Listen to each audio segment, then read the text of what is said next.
Bienvenue à nouveau dans Neutrality Studies. Aujourd'hui, nous recevons une fois de plus Chandran Nair, chercheur malaisien et fondateur du Global Institute for Tomorrow. Chandran a récemment publié le livre Understanding China, Governance, Socioeconomics, Global Influence. Chandran, bienvenue à nouveau. Chandran, welcome back. Merci Pascal de m'avoir invité à nouveau. Je suis profondément honoré. Merci. Thanks for coming back online again. Very happy to have you. Merci d'être revenu en ligne. Très heureux de vous avoir avec nous.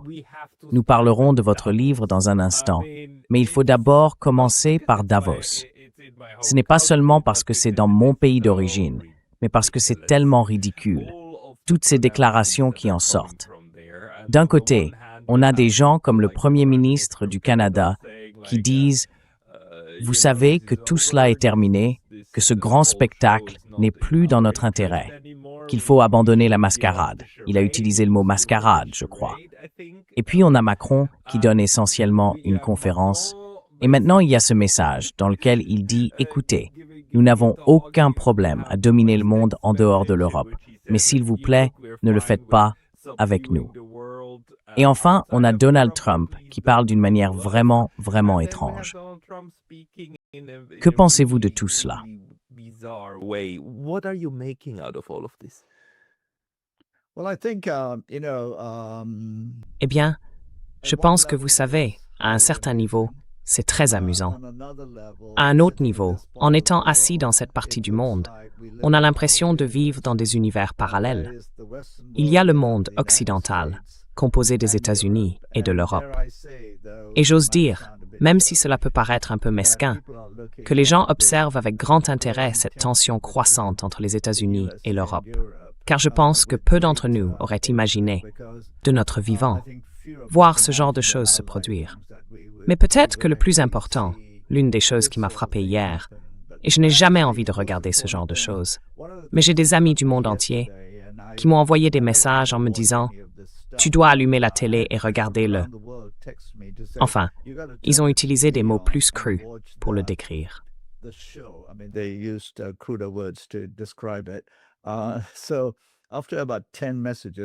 Alors, après une dizaine de messages, je l'ai allumé pour voir ce qui se passait.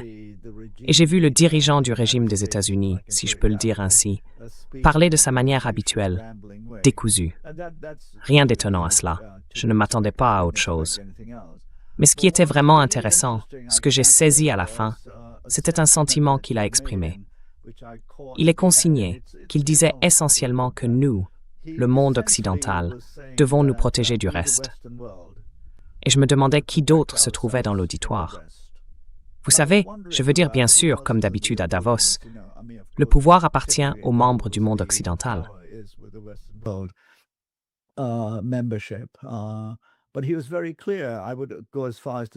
Mais il a été très clair. J'irais même jusqu'à dire qu'il a fait une sorte de déclaration suprémaciste blanche, affirmant que la civilisation occidentale est la meilleure au monde, qu'il faut la ramener à son apogée, que nous sommes ceux qui ont créé toute la grande richesse de la nation, tout en ignorant l'histoire de pillage qui a produit une grande partie de cette richesse, et qu'il faut nous protéger. Ainsi, on se retrouvait, des gens comme moi, et je suis sûr qu'il y en a des centaines de milliers, voire des millions, dans le monde qui ne viennent pas de l'Occident, mais aussi des gens en Occident, à penser que peut-être le monde occidental doit être protégé de lui-même.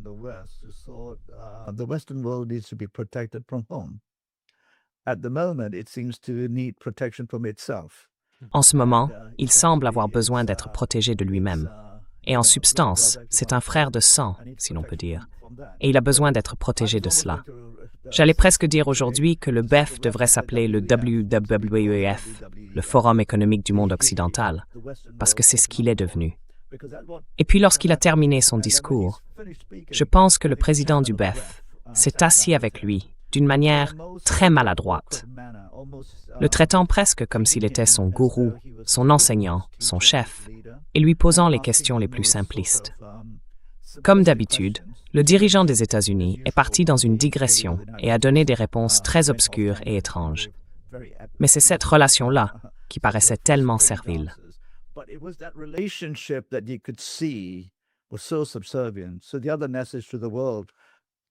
Ainsi, l'autre message adressé au monde était que ce genre d'événement, étant donné qu'il s'agissait en réalité du premier rassemblement mondial où les Européens et les Américains se sont réunis et qu'il a été diffusé dans le monde entier depuis. Vous savez, la déclaration des États-Unis à propos de l'acquisition du Groenland montrait à quel point les Européens sont devenus serviles. Et c'est vraiment accablant pour le reste du monde de le constater. Je pense donc que ce sont là des signaux très importants.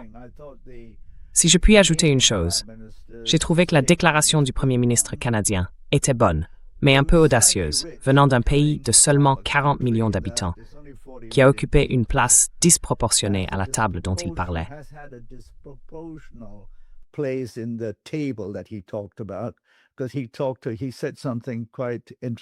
Parce qu'il a dit quelque chose d'assez intéressant. Il a dit « Si vous n'êtes pas à la table principale, vous êtes au menu. » Eh bien, pour la plupart d'entre nous dans le reste du monde, les 80%, le Canada fait partie du G7, pour ceux qui ne le savent pas, un pays de seulement 40 ou 42 millions d'habitants, simplement parce qu'il appartient à la communauté des colons blancs. 42 millions de personnes au G7. Et enfin, les Canadiens se sont rendus compte qu'ils doivent désormais réellement se tourner vers le reste du monde. Vous savez, ils sont allés à Pékin et ont fait la paix, ce qui est très sensé. Mais je me suis demandé s'il avait réfléchi à l'histoire lorsqu'il a dit « Si vous n'êtes pas à la table principale, vous êtes au menu. »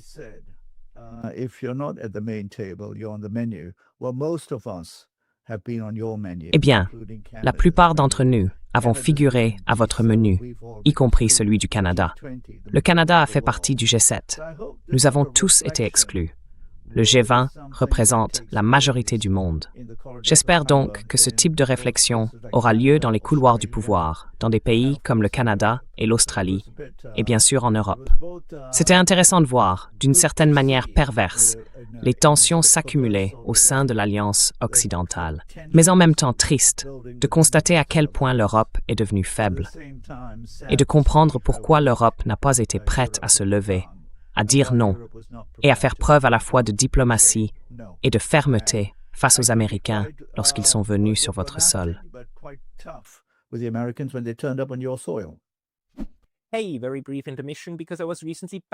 Petite interruption rapide parce que j'ai récemment été banni de YouTube. Et même si je suis de retour, cela pourrait se reproduire à tout moment. Alors s'il vous plaît, pensez à vous abonner non seulement ici, mais aussi à ma liste de diffusion sur Substack. C'est pacalotaz.substack.com. Le lien est dans la description ci-dessous. Et maintenant, retour à la vidéo. Vous savez, il y a ce mélange de sentiments, n'est-ce pas? D'un côté, les Européens, et le Canada aussi, méritent en quelque sorte ce moment. Ils méritent de se sentir soumis, impuissants et pris au dépourvu, parce que c'est ce qu'ils ont fait pendant 500 ans à tout le monde. Parler de haut, imposer d'en haut. C'est la manière dont Donald Trump le fait. D'un autre côté, nous comprenons tous que ce n'est pas sain, n'est-ce pas?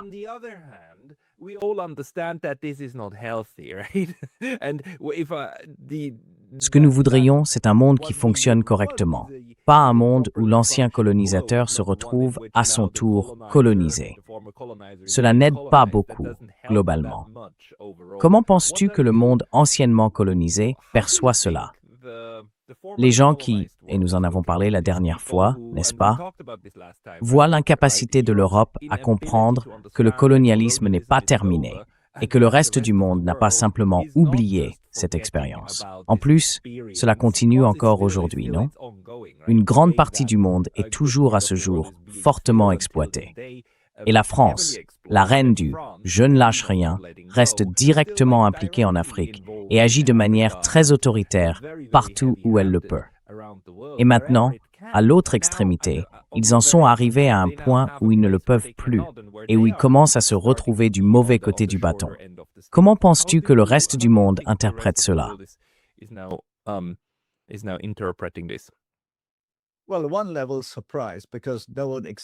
Eh bien, à un certain niveau, c'est une surprise, car personne ne s'attendait à ce que cela se concrétise si tôt. J'ai dit pendant de nombreuses années, même en parlant en Europe, il y a 10 ans déjà, que l'Europe devrait se découpler des États-Unis.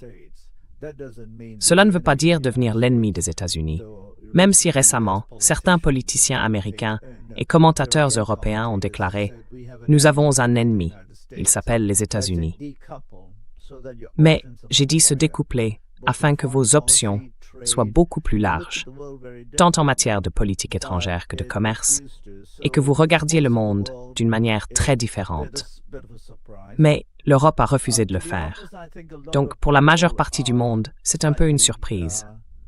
Pour être honnête, je pense que beaucoup de gens en sont légèrement satisfaits, car ils voient que la relation commence à se dévorer elle-même.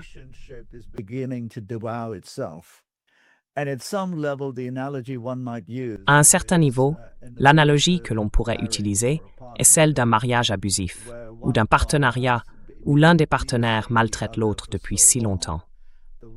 Le partenaire le plus faible est resté dépendant parce qu'il y a des avantages à en tirer. Vous savez, l'appartenance au club, la grande maison, peu importe, toutes les dépenses sont couvertes, etc.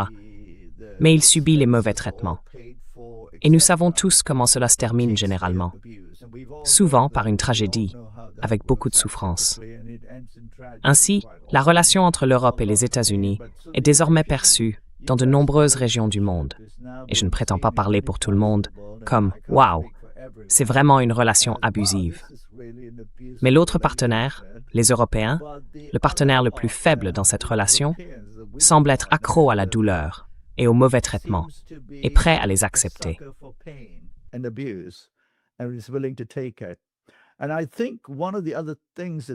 Et je pense qu'un autre phénomène est en cours, et nous l'avons constaté ces dernières années, c'est que, à mesure que les critiques incessantes de la Chine, en provenance d'Europe et des États-Unis, se sont intensifiées, le comportement américain a en réalité donné une bien meilleure image de la Chine. Nous l'avons vu au cours des 2 dernières années, surtout en Asie. Cela ne veut pas dire que la Chine n'a pas des choses à faire. Mais ce qu'elle a également réussi, à mon avis, c'est à faire comprendre aux gens quel est le seul pays qui s'est opposé aux Américains au cours des 10 dernières années. Lorsqu'il s'est agi des tarifs douaniers, quel pays s'est dressé et a dit non sans broncher? La Chine.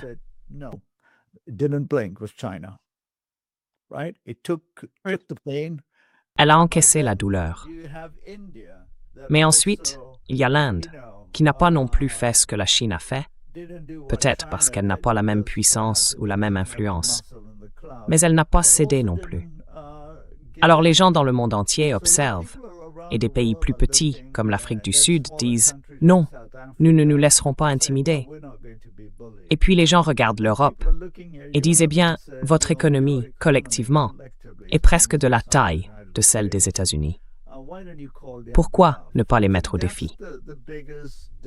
Je pense que c'est la plus grande discussion que j'ai eue au cours des dernières 24 heures avec des personnes de cette région du monde qui se demandent pourquoi les Européens ne disent pas simplement « Allez-y, mettons-les au défi et voyons ce qui se passe. »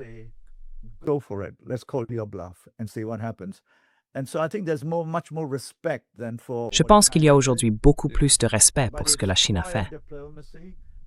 Mais c'est une diplomatie discrète. Pas de cris, pas d'insultes. Et puis les Canadiens, quand les Canadiens sont revenus cette semaine-là, cela a aussi envoyé un message très fort à travers le monde. Wow, la Chine est restée calme et a simplement dit « Nous allons tenir bon, mais nous accueillerons à bras ouverts quiconque veut nous respecter. » Et peu importe leur taille. Le Canada est petit, il faut bien l'admettre, comparé à la Chine. Ils ont dit « Nous les traiterons avec respect », ce qui est exactement ce qu'on attend d'un État qui est une superpuissance. Agir ainsi et le comprendre. C'est leur rôle dans la géopolitique mondiale plus large. Et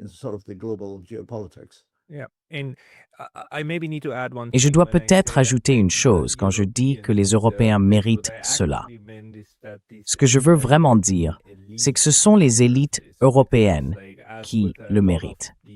Parce que, comme pour beaucoup de ces structures de pouvoir, y compris à l'intérieur des États, c'est généralement la population la plus pauvre qui est tout aussi exploitée que celles à l'étranger. Mais ce que nous voyons maintenant, c'est que ces cercles d'élite commencent en réalité à se faire largement dominer par les États-Unis, n'est-ce pas? Et à être remis à leur place. Et peut-être que cela rejoint quelque chose que tu disais vouloir aborder, ce que je trouve important.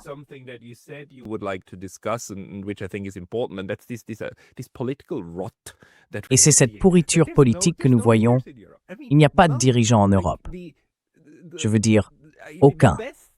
Les meilleurs que nous ayons en ce moment sont, je dirais, l'Espagne et l'Irlande, où les gens sont au moins sur le plan politique prêts à dire non à Israël et à qualifier réellement ça de génocide.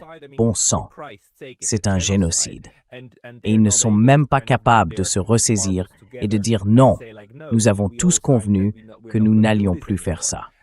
Comment relier tout cela?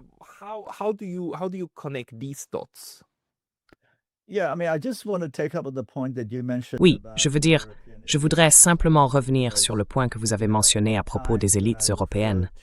Parce que, vous savez, quand je parle du monde occidental, que ce soit à l'écrit ou à l'oral, on ne peut pas tout nuancer à chaque fois.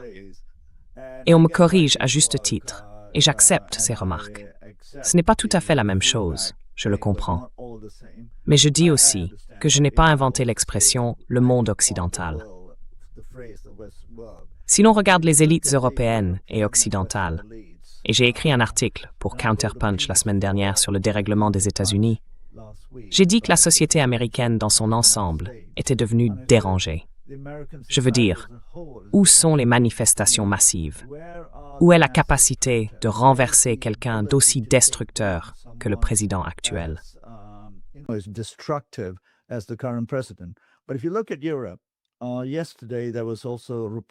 Mais si vous regardez l'Europe, hier un rapport est apparu ce matin partout, affirmant que la présidente de la Banque centrale, Madame Lagarde, avait quitté un dîner où le secrétaire américain au commerce se montrait absolument grossier envers les Européens, les insultant.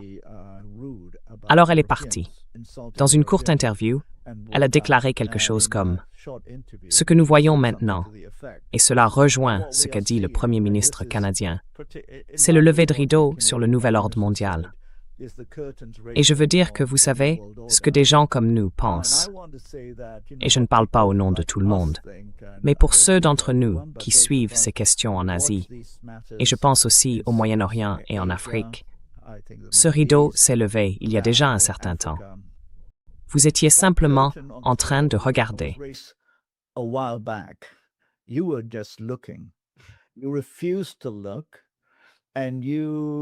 Tu as refusé de regarder et tu n'as pas aimé ce que tu as vu. Alors tu as essayé de tirer le rideau. Tu lui as jeté des ordures, tu l'as insulté, tu as essayé de le brûler. Et maintenant, tu as découvert que tu ne pouvais en réalité pas le brûler. Et tu ne le reconnais que lorsqu'un des tiens est devenu, pour ainsi dire, ce que tu penses être le nouvel ordre mondial, parce qu'il agit d'une manière que tu lui associes. Mais le nouvel ordre mondial, ce n'est pas le comportement des Américains. Le nouvel ordre mondial, c'était la transformation, en grande partie positive, qui se produisait dans la majorité mondiale, reprenant sa souveraineté face à tous les autres obstacles sur son chemin, avec tous ses problèmes, tu sais, la mauvaise gouvernance, etc. Mais ce nouvel ordre mondial se formait, ou aurait dû se former, depuis au moins 10 ans. Mais tu n'as jamais regardé.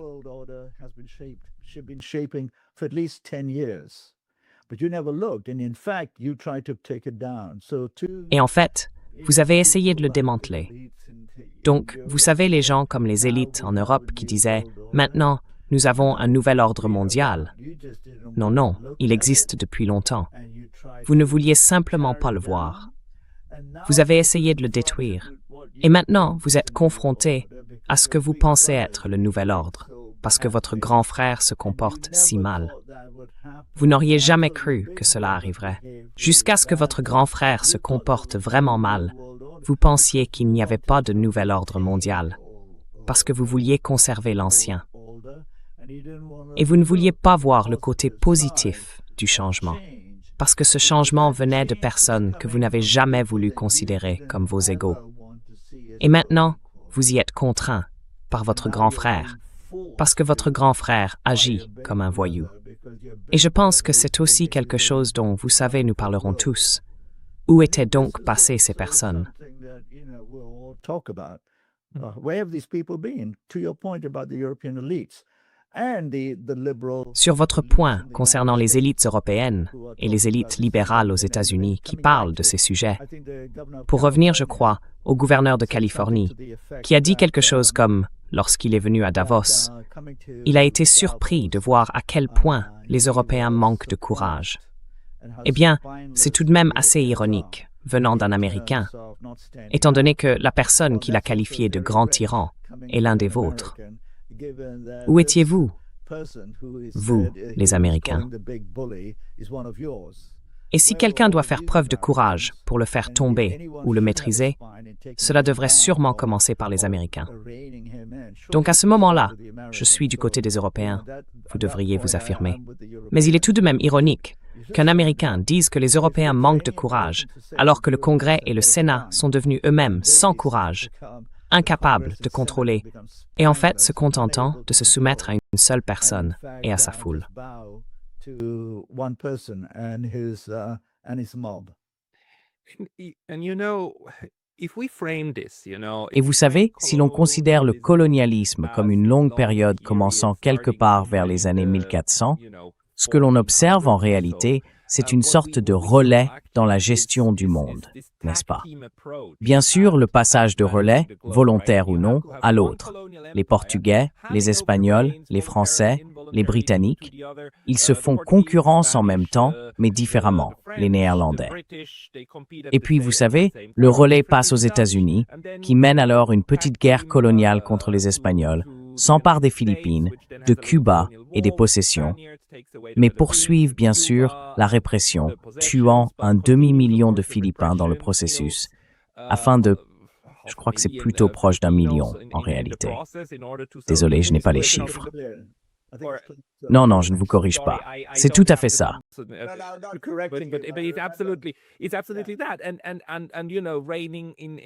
Et vous savez, les raids en Afrique et en Asie occidentale, cela se produit encore aujourd'hui. Puis, l'équipe relais passe le flambeau à Israël et aux États-Unis pour faire pleuvoir bombes, destruction et tout le reste. Donc, si on le voit comme ça, et vous savez, d'après mes propres recherches, je sais que la Suisse en a toujours fait partie. Elle a pratiqué un colonialisme de seconde main. Elle était présente partout où les autres l'étaient. Partout où il y avait une juridiction coloniale, elle allait faire le commerce que les grandes puissances ne voulaient pas faire. Mais vous savez, ramasser les morceaux. Cela a toujours été une entreprise très européenne. Et d'une certaine manière, j'ai le sentiment que celle-ci touche à sa fin, parce que l'approche tactique ne fonctionne plus. Il n'y a plus personne qui puisse prendre le relais comme les États-Unis l'ont fait au début du XXe siècle et continuer à imposer la structure. Le voyez-vous aussi de cette façon?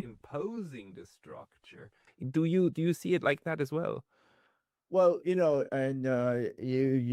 Eh bien, vous savez, vous l'avez très bien exprimé, car ce n'est pas quelque chose de bien compris par beaucoup de gens dans cette partie du monde. Beaucoup, au sein de la majorité mondiale, ne veulent pas regarder en arrière. Nous voulons aller de l'avant. Mais il faut regarder en arrière pour comprendre.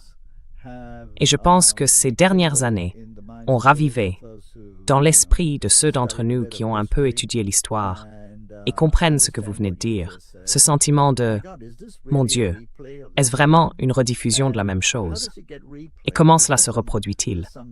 Existe-t-il un manuel que ces gens consultent pour reproduire le modèle économique? » C'est en quelque sorte dans cette nature perverse du pouvoir qui continue à se perpétuer d'une génération à l'autre.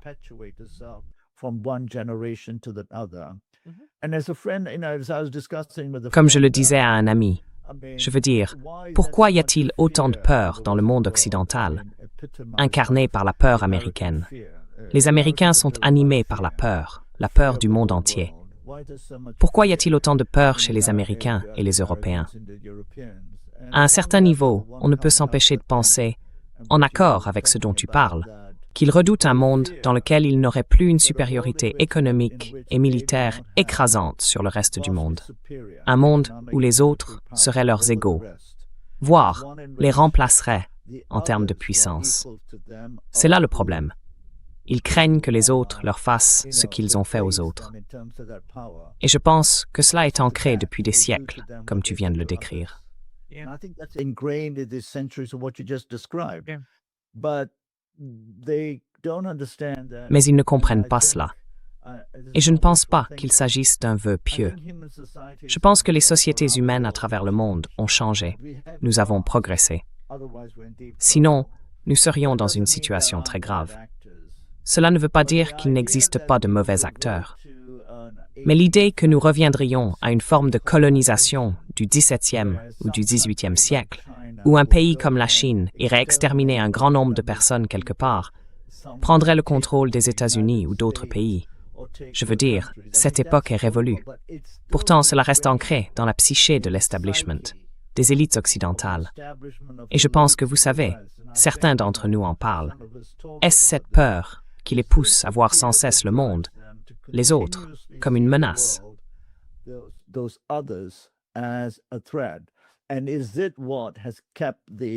Et est-ce cela qui a maintenu le lien entre les Européens que vous avez décrit et les Américains? Vous savez, les Américains sont devenus la puissance la plus puissante. Les puissances européennes se sont en quelque sorte effacées. Puis ils ont eu ce contrat abusif, comme un partenaire abusif, et maintenant, il est en train de se rompre. Maintenant, si cela se rompt, alors vraiment, à mon avis, ce sera une bonne chose. Ce sera une bonne chose pour tout le monde. Ce ne sera pas seulement une bonne chose pour le reste du monde. Je crois que ce sera bénéfique pour les Européens. Et j'ai toujours dit aux Européens qu'ils sont une vieille civilisation, diverse, et qu'ils comprennent le monde mieux que les Américains. They understand the world better than the Americans. There's a lot of respect for Europeans in different parts of the world. Il y a beaucoup de respect pour les Européens dans différentes régions du monde, malgré l'histoire. Et tout cela peut être non pas enfoui, mais plutôt assumé dans un nouveau monde où nous travaillons ensemble en tant qu'égaux. Je pense que les Européens doivent accepter cette réalité. Et si cette rupture en cours se poursuit, alors ce sera très bénéfique pour le monde. La question est de savoir si les Européens auront le courage de franchir ce pas, de devenir un bloc qui traite le reste du monde en égal et qui ne considère plus sa protection, sa sécurité et sa prospérité comme liées uniquement à la puissance militaire et économique de ce que je ne peux qu'appeler un État voyou, les États-Unis. I can only call a rogue state, the United States. Oui, c'est probablement, je veux dire, c'est difficile. J'imagine que ça doit être très difficile pour beaucoup, même s'ils n'en ont pas conscience. Mais le passage du statut de membre de ce qu'on appelait, disons, l'Empire britannique sur lequel le soleil ne se couchait jamais, ce qui, il y a encore 120 ou 130 ans, correspondait largement à la manière dont le monde fonctionnait, au statut de ce que Glenn Diesen, dans l'un de ses livres, mon collègue en Norvège, a appelé la péninsule occidentale de la péninsule nord-ouest du continent eurasien. J'imagine que cela doit être un changement très difficile pour beaucoup de gens. En plus, il y a la peur que d'autres vous fassent ce que vous leur avez fait. Et donc on s'arc-boute. Et cela, pour moi, tu vois, ce qu'on observe avec Gaza et l'idée de la frontière de la paix, c'est un peu paix. C'est un peu comme transformons Gaza en un protectorat onusien moderne, ce qui nous ramène 100 ans en arrière. Toujours la même chose. Mais c'est un peu le dernier, tu sais. Essayons encore une fois. Oui, oui. Et c'est là que cela pourrait constituer la faille. Voyons voir. J'ai lu quelque chose ce matin disant que le Premier ministre britannique a déclaré qu'il ne céderait pas aux exigences des Américains concernant le Groenland. Plusieurs autres ont dit la même chose. Voyons voir. Il me semble, et lorsque je participe à des discussions, ou simplement ces derniers jours en parlant avec des amis européens, j'ai dit, faites-lui croire que vous le prenez au mot, parce que vous devez savoir que ce serait un risque énorme. Et je crois comprendre, et je ressens, peut-être à tort, que les institutions américaines sont faibles et fragilisées, mais pas complètement brisées, qu'elles ne permettront pas au président actuel d'utiliser la force militaire. Alors, mettez-le au défi. Mais les Européens oseront-ils le faire et ainsi se tenir fièrement debout. And that way, stand tall. There are indications that some of them are saying so. Il semble que certains d'entre eux le disent, oui. Je ne sais pas, mais les choses évoluent très vite. Une chose qu'on a remarquée, et certains disent que c'est probablement lié au marché, c'est que la seule chose que ce type comprend de la manière la plus simpliste, c'est qu'il ne comprend pas les conséquences de ce qu'il dit sur les marchés. Mais quand les marchés commencent à réagir, ses conseillers lui disent « Hey, patron, quelque chose tourne mal. Il faut faire quelque chose. » Alors il a un peu reculé hier, et cela montre bien le monde dans lequel on vit. Tellement capricieux que les marchés se sont redressés en quelques heures. Tu vois, c'est le monde absurde dans lequel on vit. Mais j'espère que les Européens ne se laisseront pas intimider et resteront fermes. Je pense que c'est un tournant pour le monde en ce qui concerne la relation entre les États-Unis et l'Europe.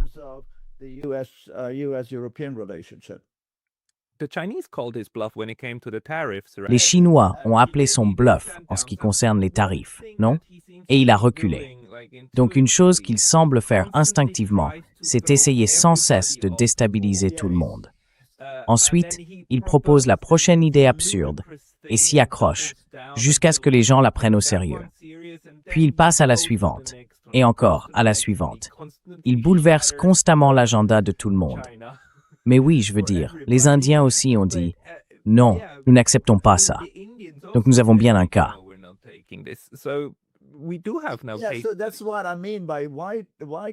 C'est ce que je veux dire. Pourquoi les dirigeants européens ne peuvent-ils pas, et peut-être que cela rejoint ton point, faire preuve d'un vrai leadership fort et dire « Oui, allons-y, nous sommes forts, nous sommes Européens, nous avons une longue histoire d'engagement dans le monde, nous avons des relations partout dans le monde, nous ferons les choses différemment.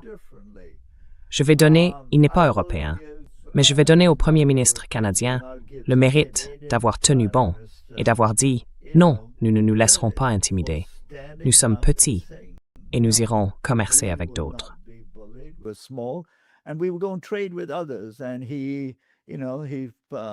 Et lui, vous savez, il avait les compétences diplomatiques. Et heureusement, la grâce de la Chine pour dire « Eh bien, vous avez été assez désagréable avec nous lors de l'enlèvement de la fille de Huawei. » Je veux dire, c'était un enlèvement, mais nous serons gracieux et vous accueillerons, vous accorderons tous les honneurs d'État et verrons ce que nous pouvons faire. Et je pense que davantage d'Européens devraient faire cela. Mettre le président américain au pied du mur, parce que je ne pense pas qu'il puisse continuer ainsi. Chaque jour, il va changer d'avis sur quelque chose. Il faut traiter cela comme du théâtre. Mais votre point est très clair. Les dirigeants européens ont-ils le courage en cette période d'être audacieux et de jouer le jeu?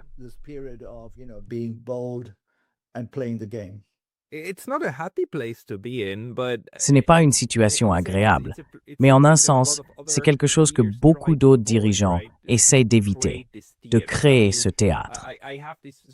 J'ai le sentiment très fort que la plupart des politiciens en Europe aujourd'hui, ces élites, sont des technocrates. Ils pensent en termes de politique publique, et ce n'est pas une bonne forme de leadership. Ce qu'il faut, ce sont des stratèges qui essaient d'avancer dans la bonne direction, pas des gens qui cherchent à tout gérer dans le détail, comme le fait l'Union européenne. Mais ça nous amène peut-être à la Chine et au livre que vous avez écrit avec quelques autres, Understanding China. Le mode de leadership chinois, à mes yeux, semble, disons, en interne, consister à fixer des objectifs et des aspirations, puis à essayer de motiver les autres à les suivre et à les atteindre. Comment expliqueriez-vous l'approche chinoise de la politique, par contraste avec ce que font les Européens et les Américains?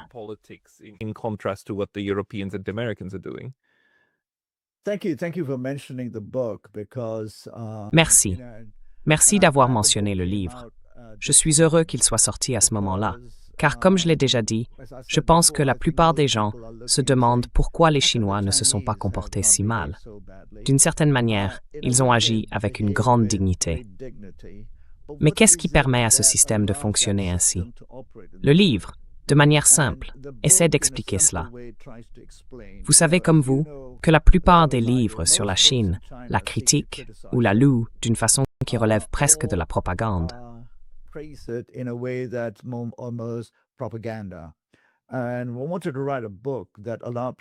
Nous voulions écrire un livre qui permette aux gens de tirer leurs propres conclusions.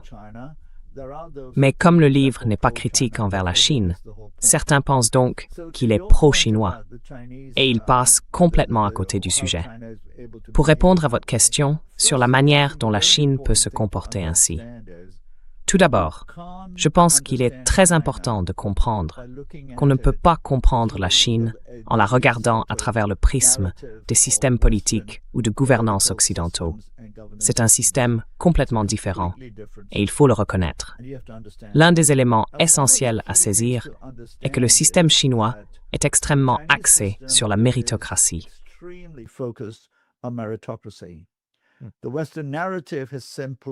Le récit occidental s'est simplement résumé à cette propagande simpliste. Oh mon Dieu, il y a une bande de communistes. Ils oppriment tout le monde. Ils enlèvent les droits de chacun. Eh bien, on ne peut pas être à la fois une bande d'autocrates, des communistes sans compréhension, et en même temps posséder les grandes capacités nécessaires pour sortir 800 millions de personnes de la pauvreté et créer quelque chose d'inédit dans l'histoire humaine. On ne peut pas faire accomplir cela par des esclaves. Il y avait donc une population qui soutenait un système. Ce système n'est pas parfait, mais ce que les Chinois ont compris, en termes de contrat social, c'est nous vous soutenons en tant que direction à travers notre système.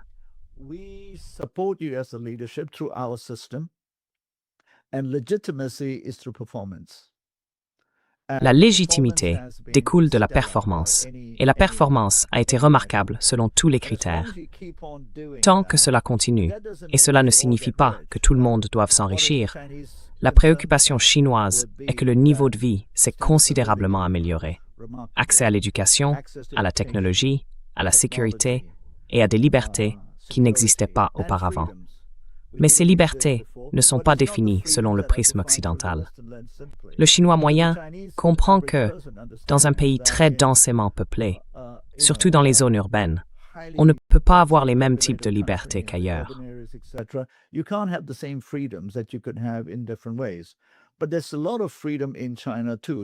Mais il y a aussi beaucoup de liberté en Chine. La liberté de faire beaucoup de choses, ce que le livre examine. Le système chinois s'est essentiellement développé autour d'une approche communautaire de la construction nationale, avec les personnes les plus compétentes.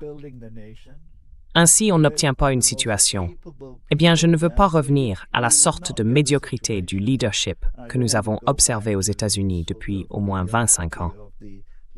Je pense que l'une des raisons pour lesquelles les États-Unis et l'Europe en sont arrivés à ce stade, comme nous l'avons évoqué, est que les États-Unis en particulier n'ont pas été capables de produire des dirigeants de haut niveau.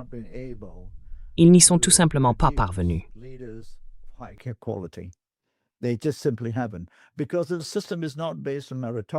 Parce que le système n'est pas fondé sur la méritocratie, il n'est pas fondé sur les compétences, il repose sur la rhétorique et l'argent. Il est imprégné de politique partisane. Voilà la différence. Et vous êtes responsable chaque jour de la semaine des résultats. C'est pourquoi le président chinois, le premier ministre ou tout haut responsable chinois ne passe pas à la télévision pour faire des déclarations qui n'ont pas été étudiées en profondeur et qui ne peuvent pas être mises en œuvre. Parce qu'au moment où vous le dites, cela devient partie intégrante de la politique. Et il faut le réaliser. Et il faut le réaliser sur la base du service rendu aux besoins sociétaux et communautaires du pays.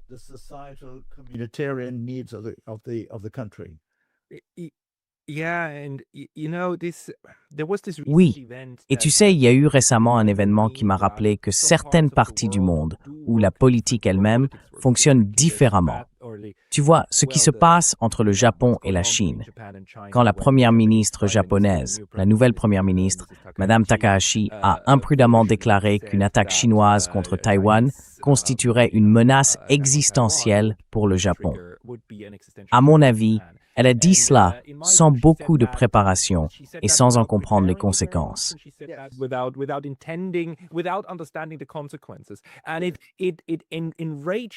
Et cela a mis les Chinois en colère et provoqué une contre-réaction à laquelle je ne m'attendais pas. Mais cela montre qu'ici, en Asie, les mots comptent encore. Si les États-Unis disaient, je veux dire, les États-Unis pourraient dire demain, nous prendrons tout le Canada, tout le monde aurait un rire un peu étrange, puis passerait à autre chose. Mais ici, cela a vraiment de l'importance. Le sens des mots et l'histoire qui y est liée, la mémoire de la Seconde Guerre mondiale et tout le reste. Et si les Japonais ne s'en rendent pas compte, les Chinois, eux, le savent. C'est simplement une autre forme d'interaction, n'est-ce pas?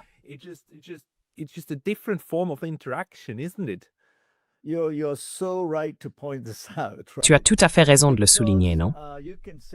Parce qu'on peut voir que la réaction chinoise a été un peu excessive. Mais il faut comprendre le système politique chinois et la dynamique politique de leur communication. Tu vois?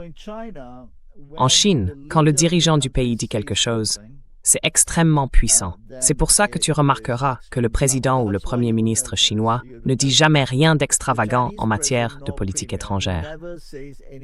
Jamais. Oui, c'est toujours très neutre, mais aussi profondément ancré dans leur conviction d'une forme de prospérité partagée pour l'humanité. Et c'est formulé avec beaucoup de prudence.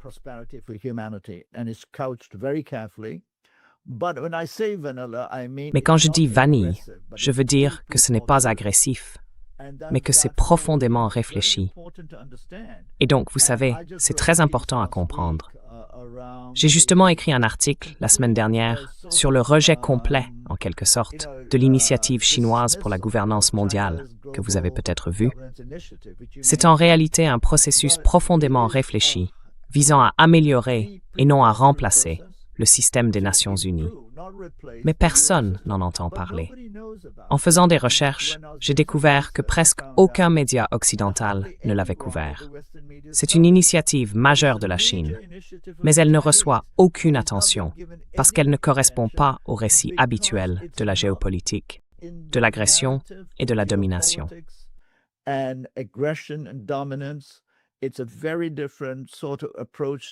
C'est une approche très différente de la manière dont la Chine perçoit les problèmes structurels, en réunissant tout le monde autour de la table, parce que les médias occidentaux ne peuvent tout simplement pas la comprendre. Mais cette initiative pour la gouvernance mondiale s'appuie sur des milliers de pages de détails dans le système chinois. Elle a été pensée à travers de multiples niveaux. C'est pas comme si les membres du Politburo s'étaient assis en disant « Hey les gars, pourquoi ne pas rédiger quelque chose comme la nouvelle stratégie de sécurité nationale ?» Oui, celle du gouvernement américain, qui ne parle que de domination mondiale et de tout le reste. Ouais. C'est une différence de culture. Ainsi, lorsque le premier ministre japonais, soit par naïveté, soit pour faire sensation, dit quelque chose de ce genre, les Chinois se disent « Mon Dieu, ils y croient vraiment ». Mais il se peut que ce ne soit qu'une remarque désinvolte, un peu idiote, destinée à marquer des points politiques, comme elle l'a dit. Et elle doit, vous savez, en payer le prix. Mais en même temps, je pense que les Chinois devraient tendre la main. Cela dit, ce n'est pas dans le caractère chinois de prendre ce genre de choses à la légère. Parce que quand on dit cela, surtout quelque chose d'aussi fort, un dirigeant chinois dirait « Je ne dirai jamais ça ». Et si je le disais, cela signifierait que nous allons agir en conséquence.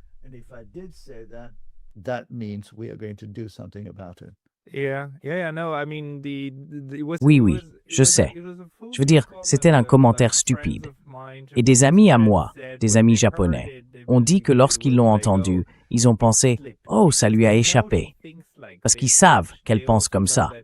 Mais ils savent aussi qu'elle ne devrait pas dire ça. Parce que ce n'est évidemment pas bien, n'est-ce pas? Et tu sais, on voit les attentes envers un dirigeant, n'est-ce pas? Un dirigeant est différent d'une simple personnalité, parce qu'un dirigeant doit avoir plus de points communs. Et récemment, il y a environ 1 semaine et demie, j'étais en Chine pour la première fois. weeks ago, I was actually for the first time in China. I had never visited it, and I visited Shanghai, which you actually. Je n'y étais jamais allé auparavant. Je suis allé à Shanghai, que vous évoquez d'ailleurs dans votre livre, et j'ai été vraiment impressionné. Je veux dire, j'ai aussi été frappé par la ressemblance entre Shanghai et Tokyo. Vous savez, il y a tant d'éléments familiers qu'on retrouve.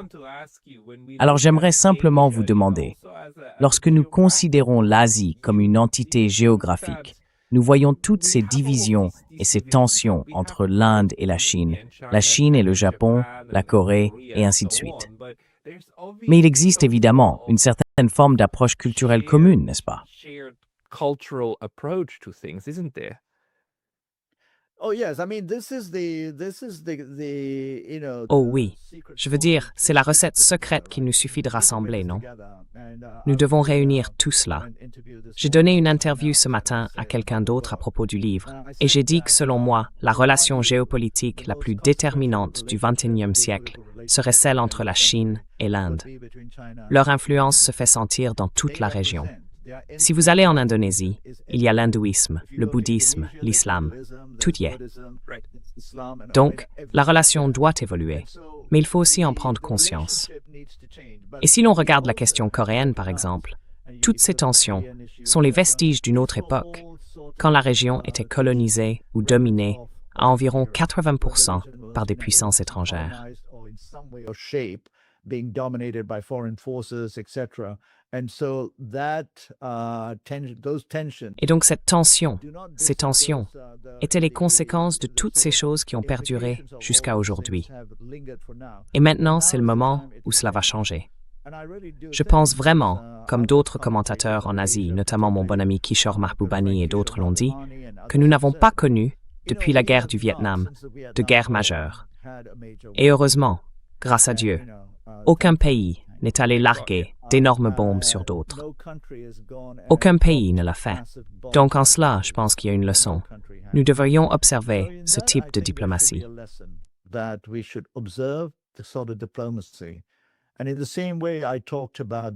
Et de la même manière que je l'ai dit ce matin, ou peut-être que c'était hier lors d'une autre interview, nous devons repenser la diplomatie.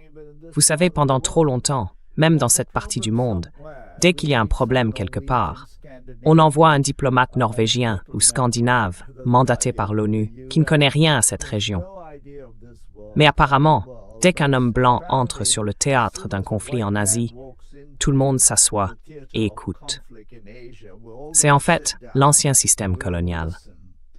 Nous avons ici, dans cette région, certains des meilleurs diplomates du monde, et nous ne les avons pas mis à profit.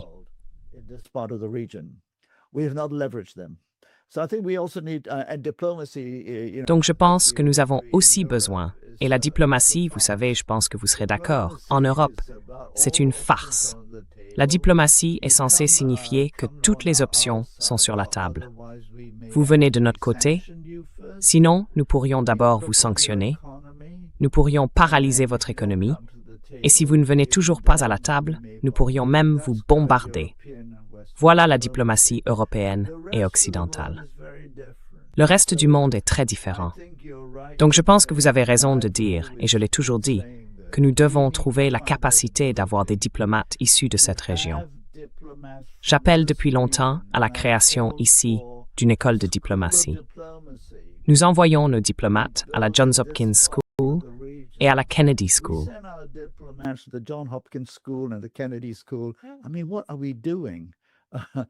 Je veux dire, qu'est-ce qu'on fait? Que savent les Américains de la diplomatie? Nous devons créer toute une nouvelle infrastructure de relations diplomatiques.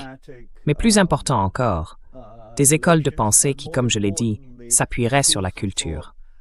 Et une partie essentielle de cette culture consiste à ne pas perdre la face. Cela semble si simple, mais tu sais, probablement en vivant au Japon, que c'est l'une des choses les plus importantes. Je ne t'aime peut-être pas, et nous allons discuter, mais ce que je ne devrais pas faire, c'est aller sur la BBC et dire « tu es une ordure », ou aller dans son pays et dire « voyons s'il va s'incliner devant moi, voyons comment je peux prendre le dessus sur lui ». Ce n'est pas comme ça que ça se fait. Et je me souviens, si je peux donner un exemple, lorsque la Malaisie a eu un nouveau gouvernement, quand le Premier ministre Mahathir est arrivé au pouvoir, il y avait beaucoup de dettes en Malaisie à cause du surinvestissement chinois, etc. Le pays devait récupérer une partie de cet argent. Mahathir a décidé d'aller à Pékin pour négocier. Et dans la manière de penser diplomatique asiatique, le président Xi a accueilli Mahathir.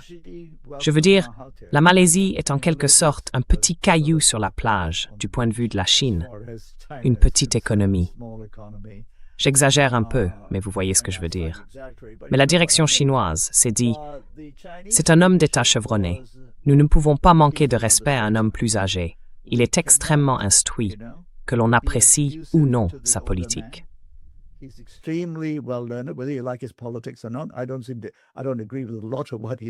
Je ne suis pas d'accord avec beaucoup de choses qu'il a faites ces dernières années, mais là, il s'agissait de respect. Ils y sont allés, ils ont conclu un accord, et le président Xi l'a accueilli personnellement. C'est un petit pays. Ce n'est pas comme si le président des États-Unis s'était déplacé. Je pense que ce type de compréhension du contexte culturel est quelque chose que nous devrions développer.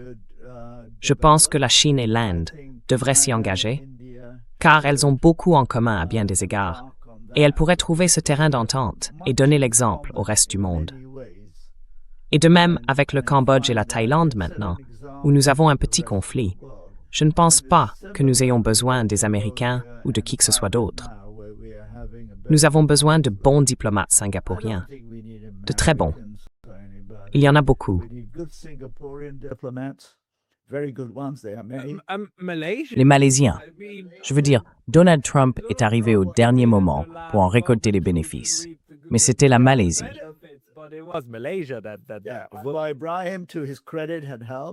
Pourquoi, à son crédit, Brian avait aidé? Nous n'avons pas besoin de tout cela. En fait, l'influence des Américains et des Européens, à mon avis, n'est qu'un obstacle. Nous n'avons pas besoin d'eux. Nous devons prendre nos responsabilités. Je pense qu'il y a là quelque chose, mais d'une manière différente. Et je suis sûr que c'est la même chose en Afrique. Si vous parlez aux Africains, ils évoquent leur propre façon de faire, des manières différentes. Mais l'histoire de la diplomatie internationale a été façonnée comme le domaine réservé de la démocratie. Des diplomates occidentaux issus des élites parcourant le monde pour faire la paix parce que les indigènes ne peuvent pas s'entendre. Vous savez, c'est une sorte d'histoire de Tarzan et Jane. Le monde a évolué et nous devons retrouver nos traditions dans le monde moderne, les coutumes et les façons de traiter avec les gens, afin que nous puissions réellement résoudre nos propres problèmes plutôt que de dépendre de personnes venues d'ailleurs.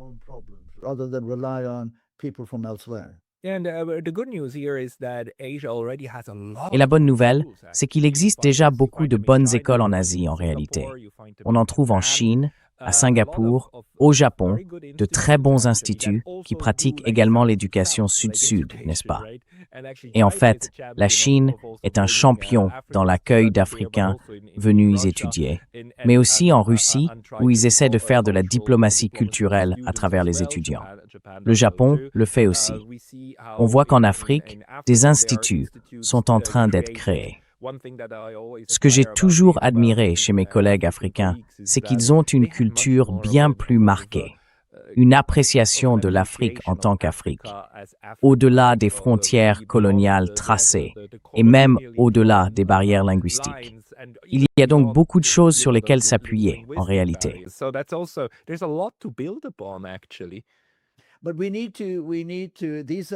Mais nous devons, tout cela se produit, comme vous le dites, mais c'est en périphérie. Ce que je dis, c'est que nous devons ramener cela au centre. Nous devons reconquérir cet espace. Malheureusement, il est dominé par des diplomates occidentaux qui, avec tout le respect que je leur dois, devraient se retirer. Et cette idée que les autres ne peuvent pas le faire est, à mon avis, presque raciste. et nous devons la rejeter. Mais ils ne se retireront pas, à moins que nous ne prenions les choses en main. Et là, je pense que nous avons besoin des meilleurs esprits d'Asie pour appeler à l'institutionnalisation de la diplomatie asiatique, de la diplomatie africaine, pour écrire les récits qui décrivent à quoi cela ressemble. Franchement, n'est-ce pas absurde d'avoir des diplomates norvégiens et suédois qui vont en Birmanie pour servir de médiateurs? C'est tout simplement un non-sens d'un autre âge.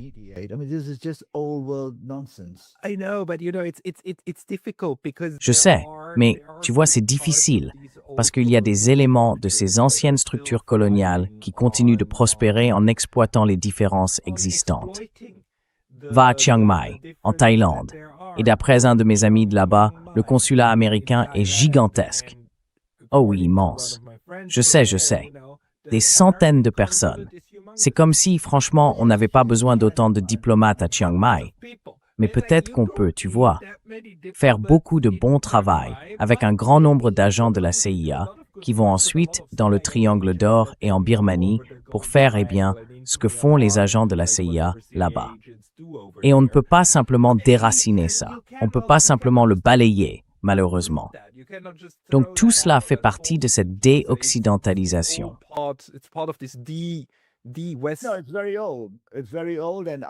Non, c'est très ancien. C'est très ancien. Et beaucoup de nos dirigeants actuels sont encore imprégnés de cette soumission, à la fois au pouvoir économique et au pouvoir politique de ces avant-postes coloniaux.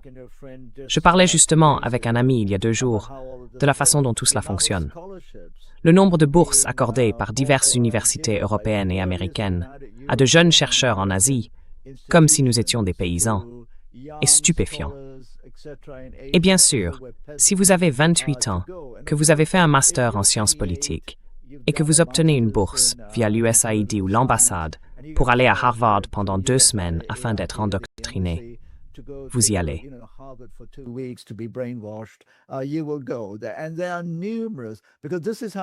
Et il y en a de nombreux, car c'est ainsi que l'on capte les esprits, et j'en ai déjà parlé auparavant. Je ne dis pas qu'il faut tout rejeter, mais qu'il faut avoir des alternatives.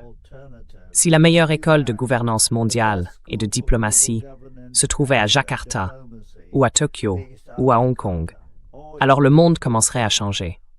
Les Américains et les Européens viendraient dans cette partie du monde et bénéficieraient de la compréhension qu'ils en tireraient.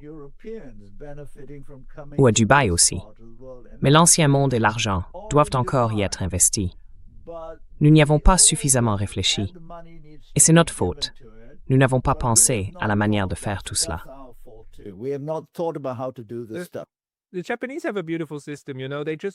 Les Japonais ont un système magnifique. Vous savez, ils distribuent des bourses à l'appel aux personnes qui veulent venir étudier au Japon. N'est-ce pas? Et c'est comme s'ils faisaient pleuvoir ça, sans toutes les histoires du genre « Oh, puis l'évaluation, l'impact et blablabla ». C'est juste « OK, de l'argent pour que les étudiants puissent vivre. Pas beaucoup, on ne nage pas dans l'argent, mais on survit en ville. Et ensuite, on peut faire 2 ou 3 ans. Je veux dire, ils m'ont accordé une bourse en tant que Suisse pour venir étudier au Japon et y faire mon doctorat. C'est comme ça qu'on obtient ce genre d'échange. J'espère donc que d'autres pays feront de même. Et ils le font déjà. La Chine le fait, Jeff.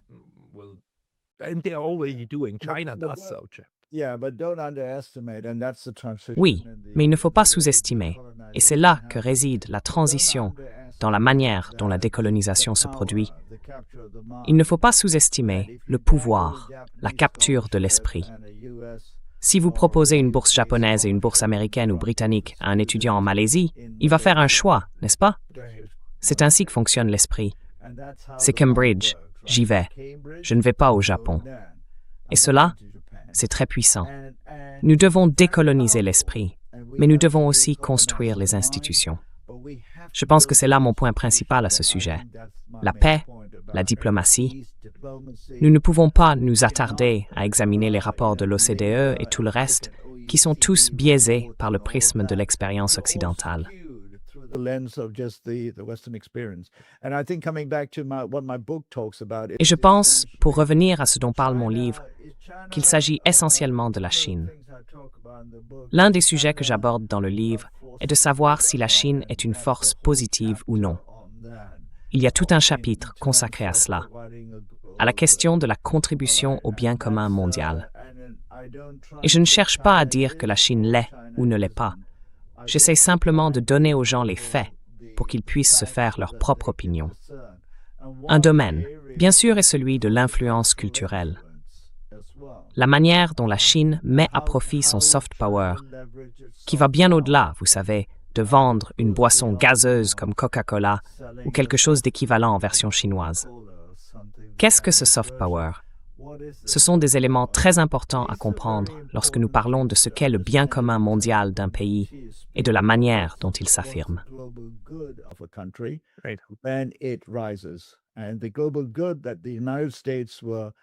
Et le bien mondial dont les États-Unis ont bénéficié fut le privilège exorbitant du dollar, qu'ils avaient commencé à abuser. Après la Seconde Guerre mondiale, ils ont offert un filet de sécurité dans certaines régions du monde, qui a ensuite été détourné. Ce que la Chine ferait, c'est quelque chose dont je parle dans le livre.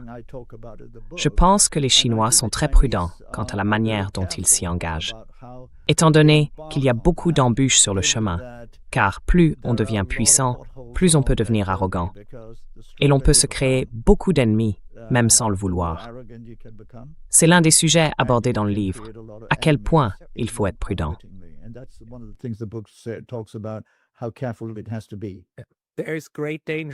Il y a un grand danger dans le succès. Nous le voyons en direct en ce moment avec l'Occident, n'est-ce pas? Pascal Lotaz, c'était une discussion très intéressante. Merci beaucoup pour cela. Pour les personnes qui souhaitent lire votre livre, il sera lié dans la description ci-dessous. Il s'intitule « Comprendre la Chine, gouvernance, socio-économie, influence mondiale ». Y a-t-il un autre endroit où les gens peuvent vous trouver? Ils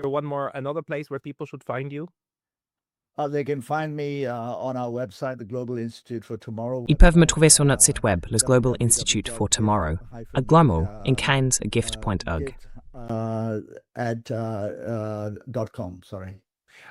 Je mettrai cela aussi dans la boîte de description ci-dessous. Nous en reparlerons. Chandra Nair, merci pour votre temps aujourd'hui. Merci beaucoup de m'avoir invité à revenir. Merci infiniment. Prenez soin de vous. Au revoir. Bye-bye.